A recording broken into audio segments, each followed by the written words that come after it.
So, guys, Adrielle's on TikTok again, and she's got a whole lot on to say. Apparently, people from all over the world are harassing her, even claiming folks from Quebec, Canada are out here, calling the police on her in Pittsburgh. Let's unpack this, because the story she's telling is seriously something else. Not about keeping my blinds open or being physically harmed. I'm being cyber harassed from people who are all over the world. I never said that they're local. So when I say it's a risk for me to live stream in my car, in my private parking lot, here's the reason why. You can listen to the Pittsburgh police scanner from Quebec, Canada. It's 2025. You don't have to be physically in front of someone or peering through their window to harass someone. This is digital harassment. Here's the most recent issue that's been occurring when I'm live streaming in my car, sitting in my private parking lot. Pretend someone from Quebec, Canada is cyberbullying me. Pretend someone from Quebec, Canada also wants to go viral on TikTok.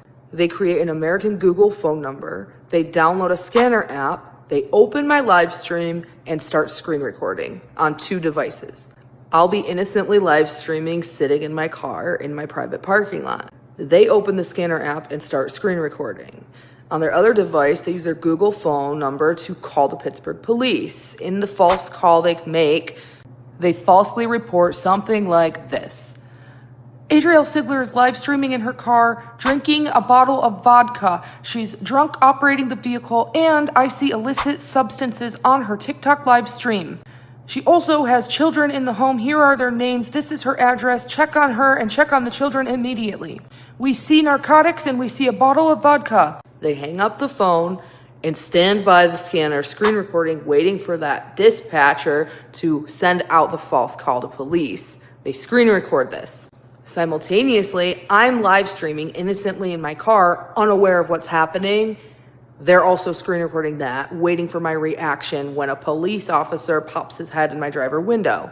Once police arrive to my car, that gets dispatched, and they'll read out my license plate number, my address. The people in Canada are also screen recording that. When I'm sitting in my car, if I see a police officer coming, I immediately end my live stream. Unfortunately, sometimes they're caught in the background on camera. I immediately end my live stream because I don't want this to be caught on camera. I don't want to encourage more people who hate on me, who watch me. I don't know why they watch me if they hate me, but they do. I don't want to encourage them to do this. I have to sit through this in silence, and I've been sitting through this in silence for almost 3 years because I don't want to encourage people to keep doing this. When the police arrive, I end my live stream and I counter report the false report so they can investigate who's harassing me. I feel safe in Pittsburgh. I feel safe in my neighborhood. I love it here. That doesn't change the fact that there are a group of individuals who harass me electronically and abuse legal resources to intimidate me. And hypothetically, the police trace the call back to someone and have a name. If you can't understand what they're doing is a crime, I'll just block you. So first off, Adrielle starts off explaining that it's not about her blinds or being physically harmed.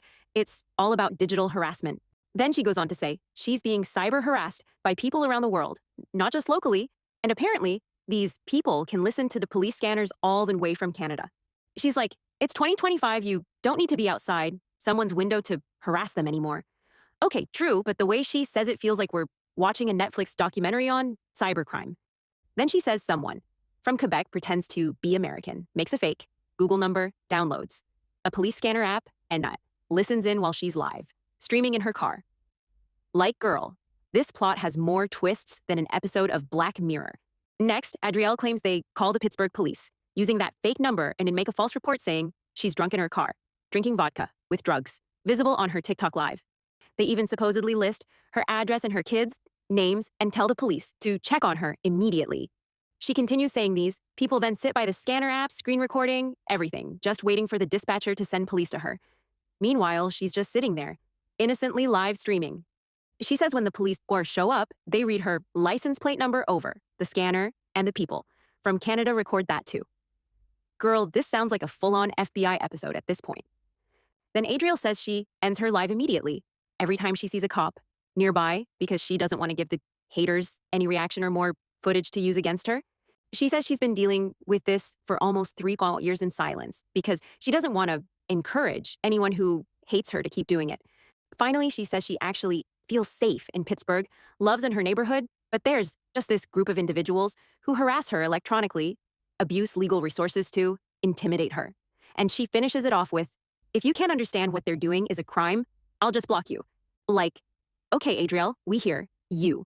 But the whole story had layers upon layers. Are we talking a conspiracy, a misunderstanding, or just another dramatic Adrielle moment? Do you guys actually believe in Adrielle's story? Or does this sound like another one of her dramatic exaggerations? Who even has the time to allegedly make fake Google phone numbers and call police? Scanners like that. If this has really been going on for 3 years, why hasn't she gone to the police properly about it?